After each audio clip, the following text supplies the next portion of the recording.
श्री शिवाय नमस्तुभ्यम, हर हर महादेव।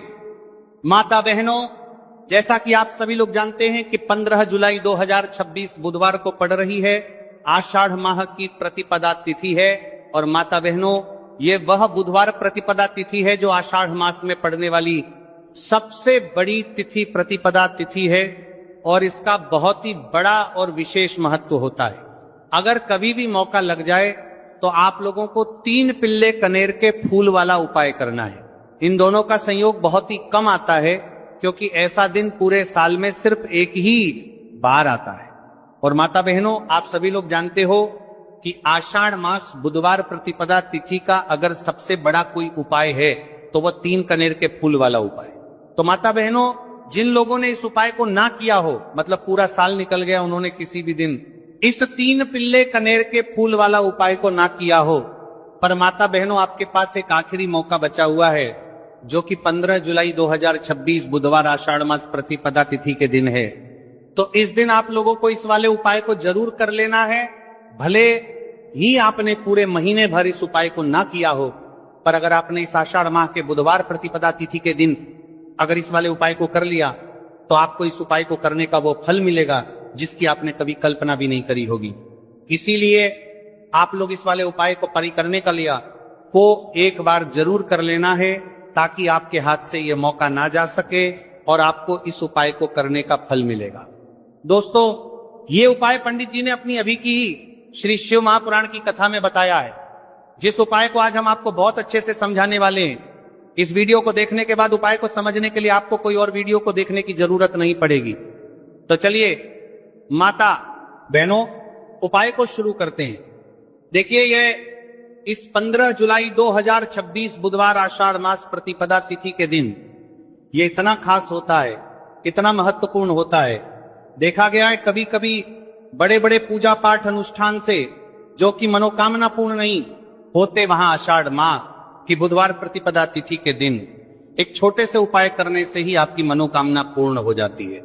और बहुत सारे लोगों ने इस उपाय को किया भी है और उनको इस उपाय को करने का फल भी जरूर मिला है। अगर आप लोग भी इस उपाय को करना चाहते हैं तो आप इस उपाय को पहले अच्छे से समझ लेना, सुन लेना, उसके बाद करना, आपको इस उपाय का फल जरूर मिलेगा। और इस उपाय को कर लेने से आपके घर में चाहे किसी भी प्रकार की दुख और समस्या क्यों ना चल रही हो, आपको उसका कारण भी नहीं पता है कि भाई ये समस्या किस कारण से चल रही है। उसका कुछ भी कारण हो सकता है, जैसे पितृदोष हो सकता है या किसी भी तरह का मंगल दोष भी हो सकता है। तो इस दिन आप लोगों को यह वाला उपाय कर लेना है। यह कैसा उपाय है? जिस उपाय को अगर किसी विशेष दिन पर किया जाए तो भाई उस विशेष दिन का जो है वह तो हमें मिलता ही मिलता है, पर हमने उस दिन पर इस उपाय को किया है तो हमें उससे भी बड़ा फल मिलता है और फल बहुत जल्द ही मिलता है, क्योंकि आप इस उपाय को बहुत ही बड़े और विशेष दिन पर कर रहे हो। तो चलिए अब उपाय के बारे में बात करते हैं, लेकिन उससे पहले आप लोगों में को यह जानना आवश्यक है कि आखिर ये उपाय किस समय करना है, किसको करना है और कैसे करना है। तो चलिए हम आगे आपको वीडियो में एक एक कर बता देते हैं। लेकिन उससे पहले अगर आप लोग हमारे चैनल पर पहली बार आए हैं या फिर मेरी आवाज आज पहली बार सुन रहे हैं तो हमारे चैनल को सब्सक्राइब जरूर कर लेना और इससे आपको वीडियो में देखते रहिए। वीडियो को लाइक करके कमेंट बॉक्स में श्री शिवाय नमस्तुभय, ओम नमः शिवाय जरूर टाइप कर देना। तो माता बहनों, इस 3 कनेर के फूल वाला उपाय को हमें 15 जुलाई 2026 बुधवार प्रतिपदा तिथि के दिन कैसे करना है, किसको करना है, किस समय करना है और कहां पर करना है, ये सारे सवालों के जवाब आपको इस वीडियो में मिल जाएंगे। और जो ये वीडियो देखेगा भाई, उसको 3 कनेर के फूल वाला उपाय जरूर करना चाहिए, क्योंकि इस दिन लहसुन का भी बहुत ही बड़ा और विशेष महत्व होता है। और जब बात आ जाए 3 कनेर के फूल वाला उपाय की, तो ये सोने पर सुहागा वाली बात हो जाती है और ये एक बहुत ही बड़ा उपाय होता है।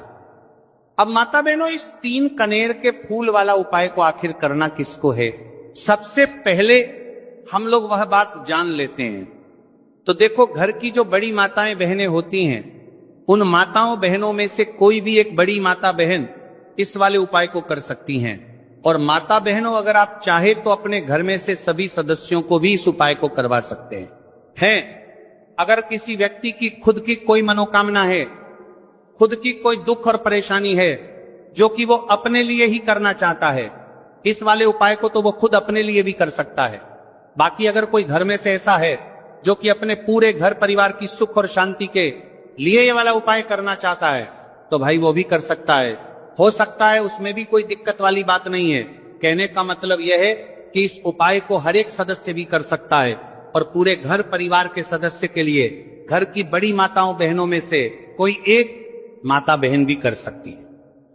माताएं बहनें अगर घर में उपस्थित ना हो या वो यह वाला उपाय ना कर पा रही हो, तो फिर घर का कोई बड़ा सदस्य भी इस 3 कनेर के फूल वाला उपाय को कर सकता है, चाहे फिर वह पुरुष ही क्यों ना हो, उसमें कोई भी दिक्कत वाली बात नहीं है। उसके बाद में माता बहनों जो अगला प्रश्न निकल कर आता है वो यह आता है इस उपाय को लेकर के कि आखिर इस उपाय को हमें किस समय करना है, सुबह के समय करना है कि शाम के समय करना है। तो देखो, इस वाले उपाय को आप लोग सुबह के समय भी कर सकते हो और शाम के समय प्रदोष काल में भी कर सकते हो। अब अगर आप पूछो कि भाई साहब सबसे उत्तम समय कौन सा रहेगा इस 3 कनेर के फूल वाला उपाय को करना है, कहा तो हम आपसे बस यही कहेंगे कि इस उपाय को आप सुबह के समय करेंगे तो ज्यादा बेहतर होगा। बाकी अगर प्रदोष काल शाम के समय भी करेंगे तो भी अच्छा होगा, उसमें कोई भी दिक्कत वाली बात नहीं है। तो अब माता बहनों, जो अगली सबसे बड़ी और महत्वपूर्ण बात आती है वो ये आती है कि सुबह अगर हम उपाय को करेंगे तो हमें कितने बजे से लेकर कितने बजे तक के बीच में करना है, और शाम के समय प्रदोष काल में करेंगे तो हमें कितने बजे से लेकर कितने बजे के बीच में करना है। तो देखो, सुबह जितनी जल्दी हो सके आप उपाय को करने की कोशिश करना। बाकी अगर किसी कारणवश लेट भी हो जाओ, थोड़ी देर भी हो जाए, तो 10 या 11 बजे तक भी आप उपाय कर लेना और 12 बजे से ज्यादा देरी ना हो, ठीक है, इस बात का ध्यान रखना। उसके बाद में भक्त अगर शाम के समय प्रदोष काल की बात करें, प्रदोष काल का जो समय होता है वो शाम के 6 बजे से शुरू हो जाता है। मतलब शाम के 6 बजे से लेकर 7 बजे के बीच का जो समय होता है, यह समय प्रदोष काल का समय होता है। तो आप इस उपाय को 7 या 8 बजे के बीच में भी कर सकते हो। मतलब शाम के 6 बजे से रात 8 बजे के बीच में आप कभी भी इस वाले उपाय को कर सकते हो, उसमें कोई भी दिक्कत वाली बात नहीं है। तो देखिए, यह बुधवार प्रतिपदा तिथि हमारे लिए बहुत ही खास है, तो इस दिन कुछ बहुत ही खास उपाय आपको जरूर करना चाहिए। ये उपाय आपके जीवन में सुख समृद्धि की वृद्धि करते हैं। माता लक्ष्मी की कृपा आपके जीवन में होती है।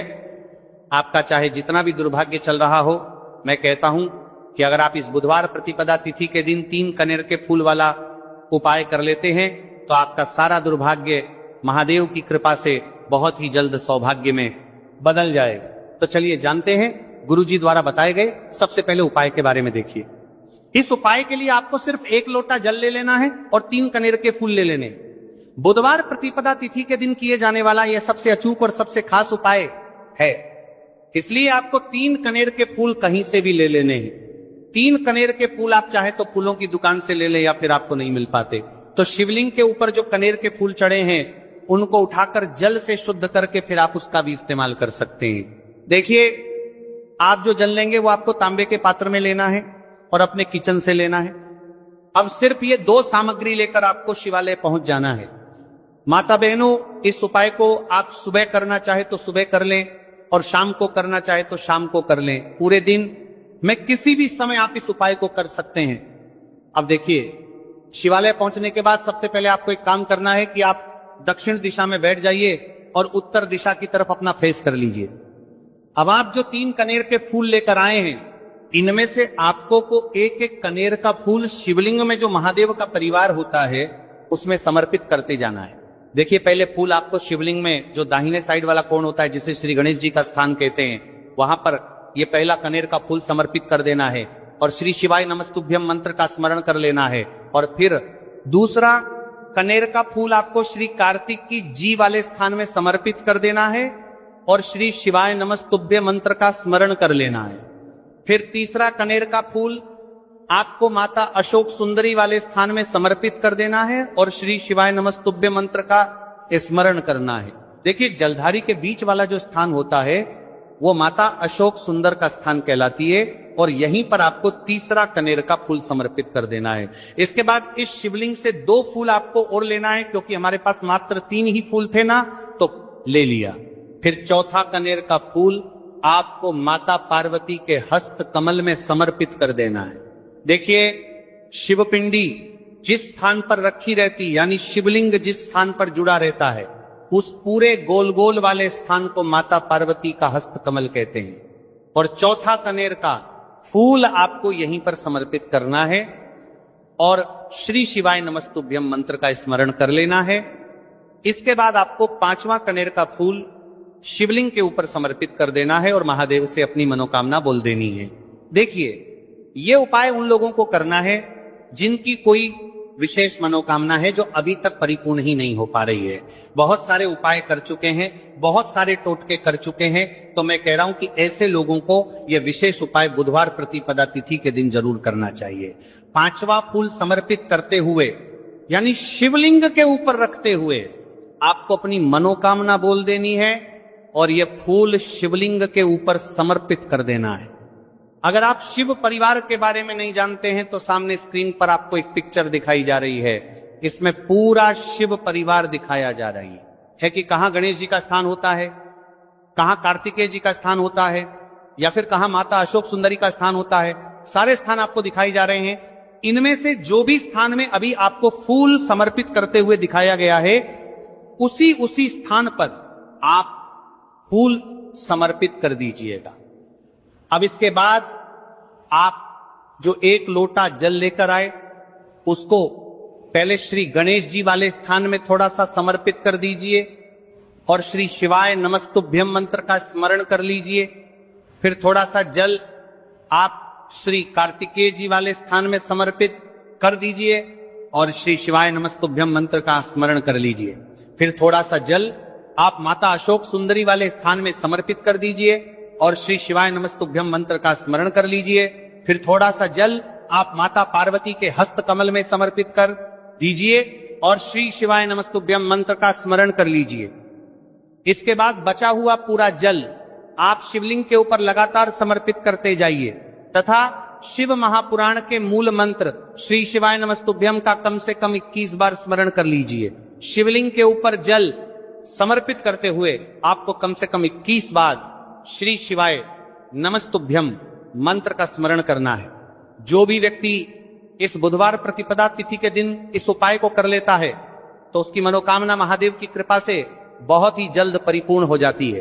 तो इस विशेष उपाय को आप जरूर करिएगा। अब जानते हैं दूसरे खास उपाय के बारे में। यह उपाय भी आपके लिए बहुत ही खास होने वाला है तथा आपकी सारी समस्याओं को समाप्त करने वाला है। देखिए, इस उपाय के लिए आपको सबसे पहले एक लोटा जल ले लेना है।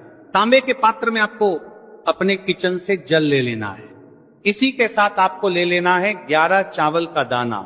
चावल का दाना कहीं से टूटा हुआ नहीं होना चाहिए, खंडित नहीं होना चाहिए।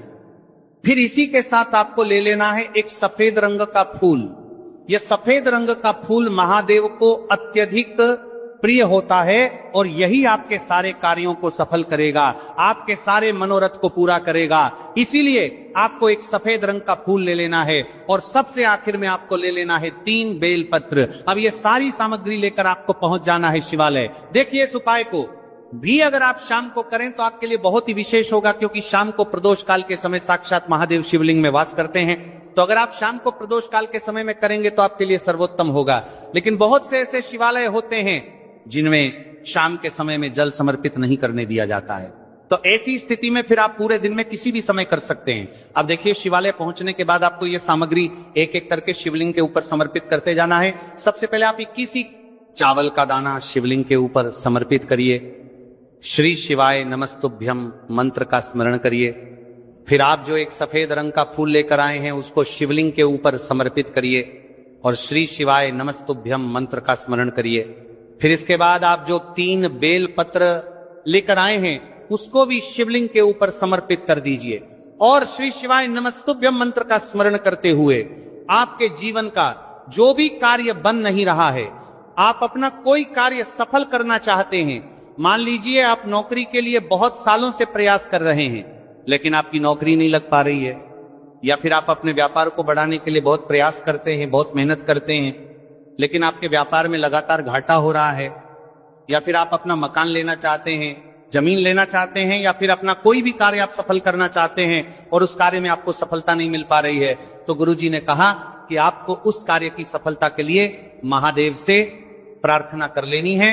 और फिर उसके बाद सबसे आखिर में आप जो ये एक लोटा जल लेकर आए हैं, इसको धीरे धीरे शिवलिंग के ऊपर समर्पित करते जाइए तथा लगातार शिव महापुराण के मूल मंत्र श्री शिवाय नमस्तुभ्यं